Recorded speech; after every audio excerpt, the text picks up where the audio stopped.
Welcome to Regulate and Rewire, an anxiety and depression podcast where we discuss the things I wish someone would have taught me earlier in my healing journey.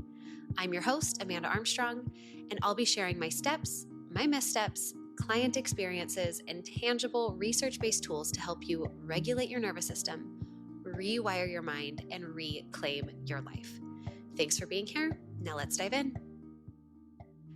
Hi, friend. Like I said last week, this week's episode is actually going to be just audio that I'm pulling from a lesson I filmed a few years ago on emotional fitness or emotional regulation. I use these terms pretty interchangeably. And I'll give you the context before I play this audio that there are some aspects of this conversation about emotions that I would and do teach a little bit differently now. But I think there's still so much value that can be taken from this lesson, and especially with the backdrop of the last few weeks of conversations. So what you'll also find is in the show notes, I am going to link the worksheets that accompanied this module in the course, if that feels supportive for you in any way. And the only other additional context I will add is that emotional regulation is almost impossible without some nervous system regulation. If your body is stuck in an activated sympathetic state, your emotions are going to reflect that. So what this module is missing in some ways is that nervous system layer in the conversation about emotions. And that's something that I've offered pretty heavily in other places in this podcast. So hopefully you can fill in some of those blanks. But without further ado, let's dive in. In this lesson, we are going to talk about how to become emotionally fit human beings. And I love the term emotional fitness because it draws this parallel to physical fitness. And we understand if we want to be more physically fit, there's things we have to show up for on a consistent basis to build that skill. Well, emotional regulation is the same way. It is a skill. It is something that you can build over time. And in this lesson, we are going to look at just how we can do that. And we're going to do that primarily by answering these three questions. So first, why do we even have these pesky feelings? How do I regulate emotions in a helpful way? And how do I create more fun and helpful emotions? And this is such an important skill to cultivate because it is foundational to resilience. And everything we're doing here is to become more resilient human beings.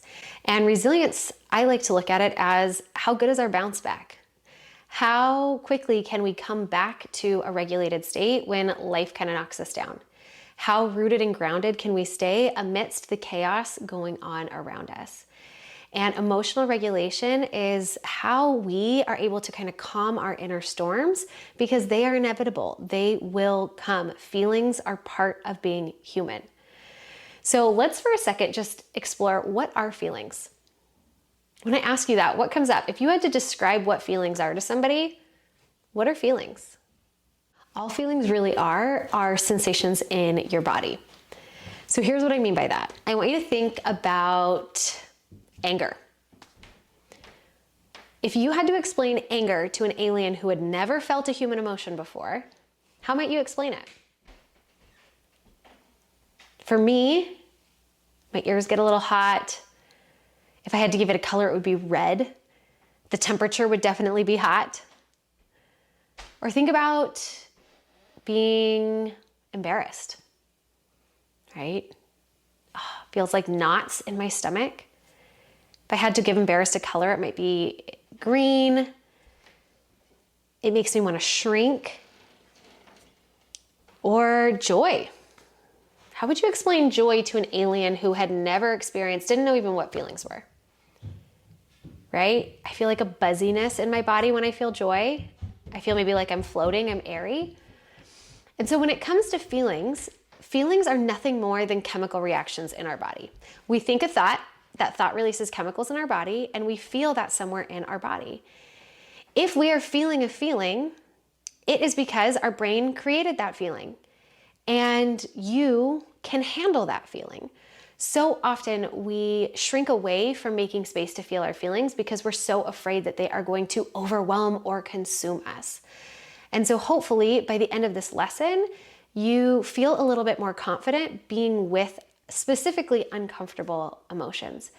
Because ultimately, the degree to which we allow ourselves to experience the less desirable emotions, the harder emotions, also becomes the degree to which we can experience the more elevated, happy, wanted emotions.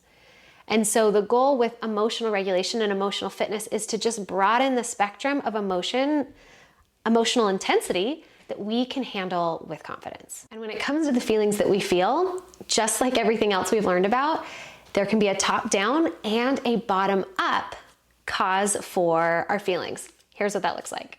From the top down, like we just talked about, you think a thought, neurotransmitters are released, and those are what we feel as our feelings.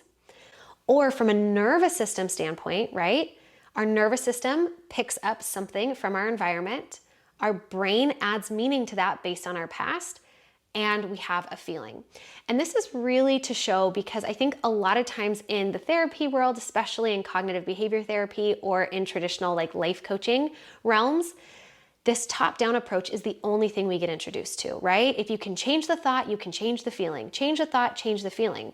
But a lot of times our feelings come from this unconscious nervous system space. And so we also have to have awareness that we can also change what we're doing, how we're somatically being in our body. Changing our state can also change our feeling. So recognizing that there is both a top-down and a bottom-up approach to feelings work as well. Now I want to share with you just 5 facts about feelings that we all need to get on the same page for the rest of this lesson. So the first is that it's going to be 50-50. Your life is going to be an average of 50% of the emotions you don't want to feel and 50% of the emotions you do want to feel.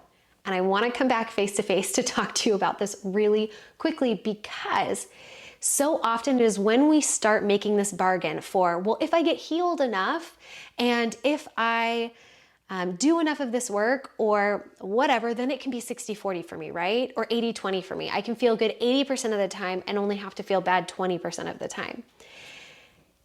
And therein lies the biggest kind of like crux for emotional resilience, emotional fitness, is that we think there are good and bad emotions. And so you're going to see feeling fact number 2 is that there are no bad emotions. There are ones that are more empowering and less empowering. There are ones that are more comfortable and less comfortable.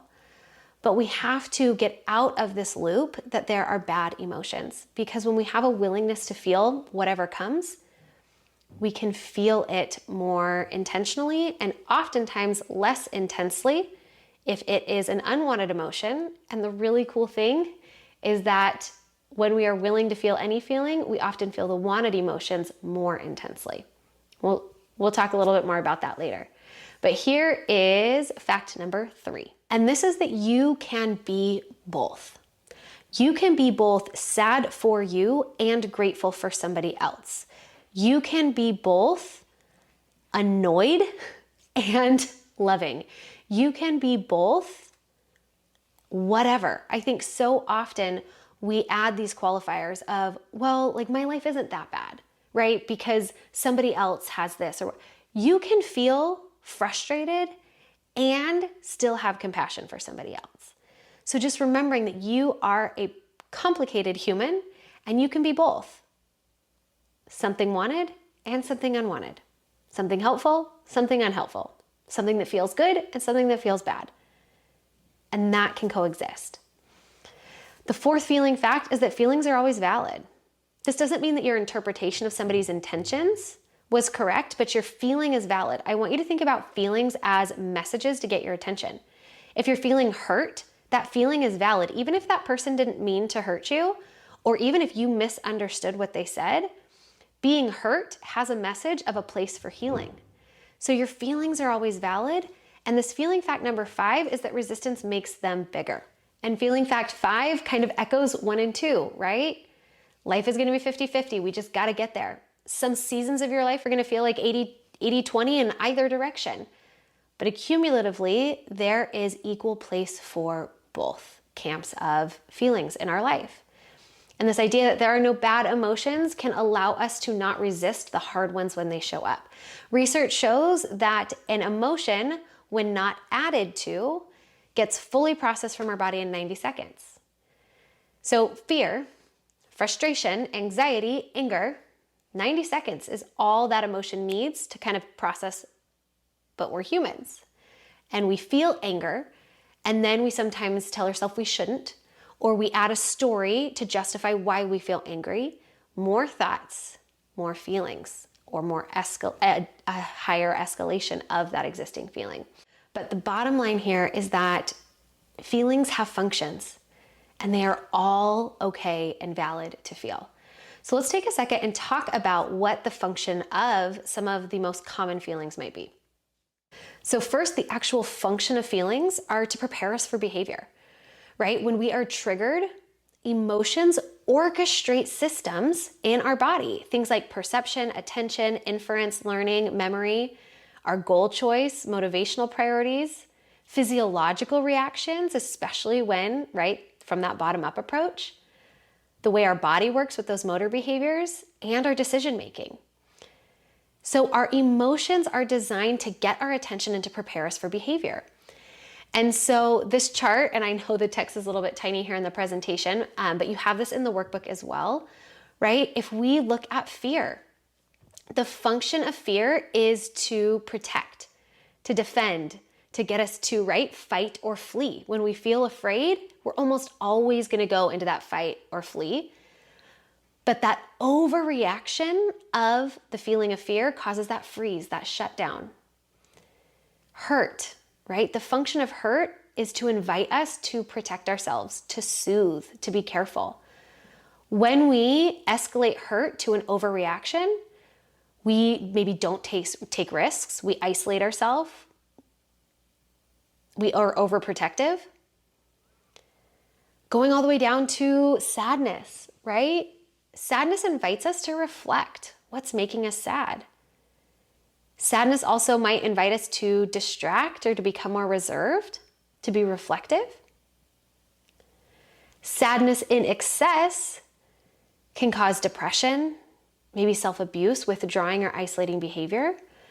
This also goes for the purpose of more desirable emotions, things like happy, right? This encourages us to be energized and enthused and fun. In excess, happy can cause us to become euphoric, to take really big risks. And you can take a look at that chart to explore some of the other emotions, but then I also want to invite you to explore it in your own personal experience. As you start to become more aware of your feelings, asking yourself, what could this be preparing me for? What behavior do I want to take from this emotion? What message does this emotion hold for me?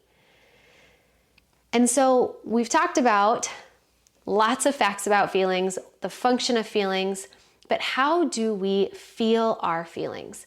And here are a couple really simple steps that can help you to be open and feel more safe feeling your feelings. So the first step, obviously, is just to notice that you're feeling a feeling, then to name it, allow it, and then this last step is really optional if you would like to explore it. So noticing it is just, oh, I'm feeling a feeling. There's something happening in my body. You'll sometimes hear when we talk about emotional regulation, name it to tame it. Again, really cool research that shows us that when we can name I'll call them kind of a negative emotion, a not feel good emotion, it helps us to experience that with less intensity. So if we can, oh, I feel something, this is anxiety. This is anxiety, helps us to feel less anxious. Name it to tame it. And here's where it gets cool. Research shows us that when we name positive emotions, this is joy. This is excitement. It actually magnifies. So we get to feel more joy and more excitement. So on both ends of the spectrum, getting good at noticing and naming your emotions is really, really helpful. And then what comes next is allowing it. Yeah, this is just part of being human where I feel sad. This is just part of being human where I'm really curious. Part of being human where I get to be excited. and making the narrative about all of those emotions neutral narratives. This is the part of being human where I experience anxiety. And then once you can kind of get regulated within that emotion, or if you notice this is an emotion that comes up for you regularly and you want to explore it outside of that emotion, so what that might look like, if you know you experience anxiety a lot, you might want to explore anxiety when you're not feeling anxious. And so exploring an emotion outside of that emotion can be really helpful for what I would call kind of like your top 3 hits of spiraling emotions. But if you want to explore within that emotion, it would be to give extra attention to what are these sensations in my body so that I can notice this emotion when it shows up a little sooner next time. What happened just before that got me to this place? What could be happening externally or internally in my environment? What is contributing to me feeling this feeling? So notice it, name it, allow it, and optionally, you can explore it both within or outside of that emotional experience. And to illustrate this a little bit more, I want to talk about the difference between layering emotions versus allowing emotions. So this is a visual that represents what happens when we layer emotions, when we create this story about how we should or shouldn't feel in a particular moment. So at the top, what happened is the kids are playing really loud and you're annoyed and you notice that you're annoyed. And when you notice you're annoyed, you think this thought, oh, they're just being kids. Stop thinking this way. You shouldn't be annoyed with your kids for just being kids. And now you feel guilty. And then when you notice that guilt, you have this thought of, right? Because guilt triggers thoughts as well. You're a bad mom. You're a bad mom for being annoyed. And now you feel ashamed. And once that you notice that shame, it layers up back up to this thought of you'll never be more patient. You're always going to be like this. You always are like this. That all or nothing black and white thinking, and that creates hopeless. So now, instead of being at the top and just saying, this is annoyed, this is part of the experience of parenthood where I'm annoyed, now we have annoyed, guilt, shame, and hopelessness all layered on. So this is an example of how we kind of go beyond that 90 seconds of an emotion kind of processing itself by layering on with our thinking and making it so much heavier for ourselves. And so in contrast, here's what this could look like by getting really good at that allowing step. So the kids are playing really loudly. You still feel annoyed. And you think the thought, I feel annoyed. And you take a deep breath because you know that helps regulate you. You maybe take a moment to observe in your body. Where do I feel this? What does it feel like? How can I manage somatically these sensations? And then maybe you ask yourself, what might this feeling be here to tell me? Because through this neuroscience lens, we understand that that feeling of annoyed might be showing up to tell you your stress bucket's pretty full. You need to take a moment and go regulate. You need to care for yourself. And so our state determines our story. Our ability to regulate ourselves helps us to allow and de-escalate feelings because we don't have a story. Being annoyed with our kids doesn't make us a bad parent. It's just part of being human. And why might annoyed be showing up? Well, when my kids play loudly, it doesn't always bother me, but it's totally bothering me right now, which could be a message to me of I need to take a moment and go regulate. So all of these different skills really contribute to emotional awareness. Emotional awareness is just the ability to be aware of your emotional experience and to know what the helpful and unhelpful ways of regulating that experience look like.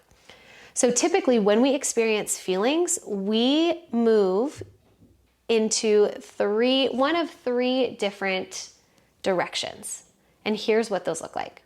So the first is that we avoid. This is where we try to hide from or shove away our feelings with absolutely no intention of going back. I don't want to deal with this. I don't want to feel this. And so this is used to numb, suppress, deny, or avoid the fact that you are having an emotional experience. The second way we usually manage emotions is through distraction. And initially you might think distraction isn't helpful, but it can be because distraction is sometimes how we just initially press pause so that we can deal with whatever this emotion is at a more appropriate place or time. So if you are at a 10 out of 10 on your anger scale, that is probably not the time to have a conversation about it. So think about distraction as sometimes we just need to distract ourselves when our emotions or our situations are too intense.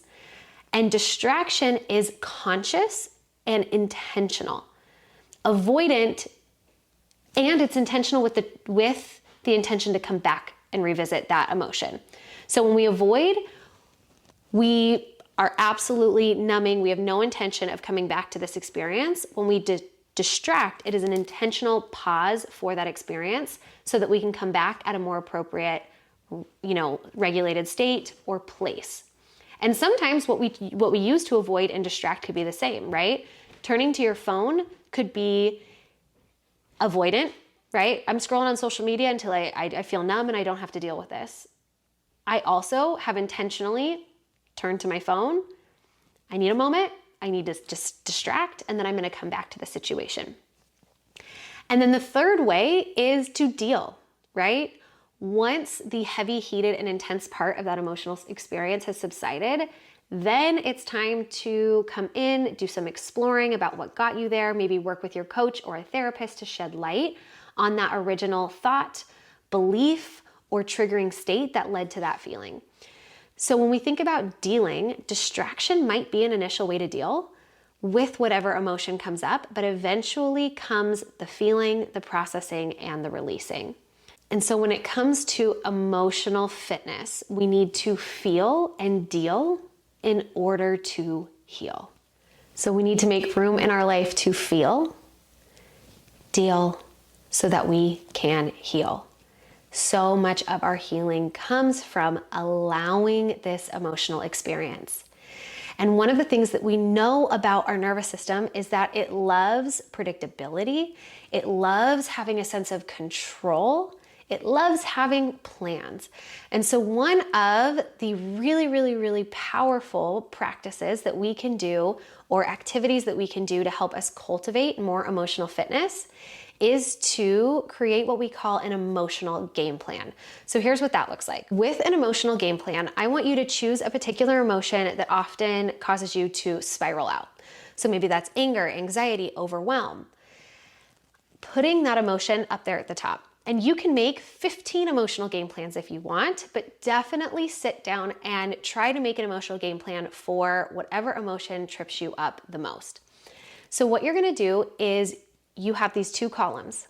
In column number 1, you are gonna reflect on what are the thoughts that you think, the feelings that you have, the body sensations you experience, the behaviors, what is it that you do or don't do when you are at a level 1 of that emotion, 2, 3, 4, 5. And the goal of exploring it on this escalating scale is that we can build more awareness around, let's say, an emotion like anger, and we can start to recognize it showing up at a level 1 or 2 or 3. Maybe right now you only recognize anger when it's explosive, or you only recognize anxiety when it feels like, when it's outside that window of tolerance and you feel out of control. And then what you're gonna do is you are gonna come and create a game plan. What are the skills, the strategies, the resources, right? This is that reactive skill set to help you manage that emotion. And so what this emotional game plan helps you do is to just become so much more emotionally aware of the spectrum of that emotion and what you can do. And you can also think about this kind of like your nervous system mapping, right? The triggers and the glimmers. What are the things that trigger you further and further into this emotional experience? And what does that experience feel like so you can recognize it? And then those glimmers is your plan, your skills, your tools, your resourcing that help you to either just not escalate, just stay right where you are, or hopefully to de-escalate the negative emotional experience. Now, the last concept I want to introduce you to in this lesson is this idea of also creating feelings. So a lot of this lesson has been spent on how to manage mostly, right, kind of the negative or disempowering emotions that show up for you. But we also know that there are ways to create emotions for ourselves. And we can do that with both top-down and bottom-up approaches. And so when it comes to creating feelings from this kind of bidirectional approach, right, we know now that our thoughts create our feelings. So changing your thoughts about a situation can help you change your feelings as well, right? If you look in the mirror and you have certain thoughts about your body, you are going to feel very differently than if you practice, lay down new neural pathways, thinking different, maybe more neutral or helpful thoughts about your body. Same thing when it comes to behaviors, right? This is kind of that action-based, body-based up. Doing certain things, taking a deep breath, going outside, behaviors can create feelings as well by changing our state. So if you change your behaviors in a way that helps you to change your state, you can also change your feelings. Now, taking this action of changing your behavior or changing your thoughts can only happen if you are aware and regulated. So again, this foundation of awareness and knowing what helps you to pause a downward spiral so that you can make a different choice. So when it comes to creating feelings, I want to invite you to ask yourself these 5 questions. What feeling do I want to feel more of? So what feeling do I want in this moment? Question number 2 is, what feeling would be useful in this situation or this upcoming week? So if you're looking at your week and you say, okay, what do I need to feel to really get through this week? If it's a busy week, maybe it's I need to feel determined. Okay, what thoughts do I need to think? What behaviors do I need to engage in to help me feel and cultivate and create this feeling of determined? Because if I leave my mind to wander on its own, it'll likely wander towards feelings of overwhelm. So I got to put my brain to work for me to help create this feeling of determined. Question number 3 is, what thoughts are available to me that can generate that feeling, right? We can't jump from I hate my body to I love my body, or from my life is so overwhelming to I can handle my life with a breeze. So we need to be able to identify thoughts that are currently within our realm of reason to help bring us closer to that feeling. And then what behaviors can I do to help generate this feeling? Again, also looking at behaviors that are within reason. And finally, how can I remind myself to practice generating this feeling? So maybe take a minute based on what you learned and just reflect. How would you rate yourself? If you had to give yourself a score on how emotionally fit you are, what would that look like? How big is that spectrum of emotions that you can handle? Do you feel comfortable allowing yourself to feel deep grief? Can you get triggered into a state of anxiety? And instead of meeting your anxiety with anxiety, you say, oh, I feel anxious. Okay, I know what I need to. If you can do those things, you probably have a pretty high level of emotional fitness. Keep doing what you're doing. But if more often than not, you don't let yourself experience these big emotions because you're afraid you're going to get lost or to drown in them, okay, there's work to be done. And the good news is that, again, this is a skill. It is something that you can learn to do. So reflecting back on this lesson, what are your beliefs or your thoughts about feelings that maybe aren't helpful, right? Coming back to those 5 facts about feelings, just acknowledging it's going to be 50-50. There are no bad feelings. Every single one of your feelings is valid, and there's room for it in your human experience. And so what is going to help to support you feeling safe and connected and grounded in those big feelings, right? Learning to recognize, to notice it, to name it, to allow it, and then to explore it, both in and out of that feeling. And that emotional game plan is such a powerful tool in practice. And it's something that you can come back to again and again for the rest of your life, because the flavors of these emotions are going to change. And then also knowing that once you become a little bit more emotionally regulated, you have access to also create very intentionally. So in every single one of these skills that you're learning, there is a spectrum that can take you from, kind of sick to well, right? And then from well to thriving. How can we get to a place where we feel pretty regulated? And then how can we also use these skills to optimize our well-being and our life to create something that we're so excited to live in every single day? And so the final reflection I want to leave you with is to reflect maybe on what for you is your most empowering and disempowering emotion. So when you feel blank, you have a really hard time getting into action, showing up in the world in the way that you want to. For me, that is overwhelm. If I'm feeling overwhelmed, all bets are off. My self-talk sucks. The way that I show up as a parent, as a partner, as a friend, it all sucks. And so for me, that might be a good indicator. Take that one to your emotional game plan first. And then I want you to think, what is your most empowering emotion? When you feel this, you can tackle just about anything. And for me, believe it or not, that emotion is actually curiosity. If I can get to a place where I am curious, and usually I have to do that through self-compassion. So I would say maybe my two most empowering emotions are self-compassion and curiosity, where I can look at anything in my life and say, what can I learn from this? Instead of ruminating on how it should have been or how I should have showed up. That is a really empowering emotion for me. I can look at any problem that would maybe overwhelm me, and if I can get curious about it, I can be really empowered to move in the direction that I want to. So being able to identify what is my most disempowering emotion, let's workshop that with an emotional game plan.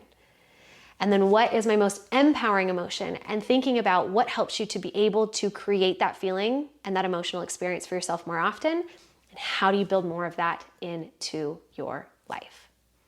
Awesome. Thanks for being here, for stepping into this courageous work, and I'll see you in the next lesson. All right, friends, I'm sure you figured that was the end of the audio from this module. I don't have 3 tangible takeaways for you today, but hopefully you were able to pull at least something helpful from that. And what I will actually also do, for those of you who are a little bit more visual, this module also had slides that went with it. The way that I teach, the content that I create is always mixed between me being on screen and then mixing in slides. If you want to go and rewatch or revisit parts of that lesson in video format, I will link that also in the show notes along with the worksheets to go along with it. All right, that's it. Thanks for being here, and I'll see you next week. Thanks for listening to another episode of the Regulate and Rewire podcast. If you enjoyed what you heard today, please subscribe and leave a 5-star review to help us get these powerful tools out to even more people who need them.